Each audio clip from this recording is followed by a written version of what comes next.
तो लीजिए दोस्तों, जितने भी ट्रेंडिंग स्टार खेसारी लाल यादव जी का फैंस है उसके लिए एक बहुत ही बड़ी खुशखबरी कि बता दे रहे हैं कि एक और गाना आने वाला है आराध्या फिल्म से, जो कि गाना का टीजर आउट हो चुका है आराध्या फिल्म से। बता दे रहे हैं कि बहुत ही मस्त गाना आने वाला है बोलबम का। तो बता दे रहे हैं कि इस गाना को गाए हैं खेसारी लाल यादव और शिल्पी राज जी, जो कि इस गाना को लिखे प्रिंस प्रियदर्शी और म्यूजिक दिए हैं प्रियांशु सिंह की। बहुत ही ब्लास्ट सॉन्ग होने वाला है, जो कि प्रियांशु सिंह म्यूजिक दिए हैं।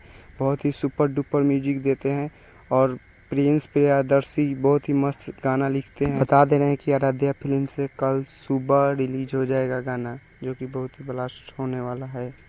न्यू धमाका खेसारी लाल यादव जी का, जो कि बता दे रहे हैं इस गाना में एक्टर है चाहत सिंह और ये बहुत ही मस्त सॉन्ग होने वाला है। तो इस गाना को आप लोग जरूर एक बार सुनिएगा। तो पूरा वीडियो देखने के लिए बहुत बहुत धन्यवाद। चैनल पर नए हो तो चैनल को सब्सक्राइब कर दो और वीडियो को लाइक कर दीजिए। जय भारत, जय भोजपुरी।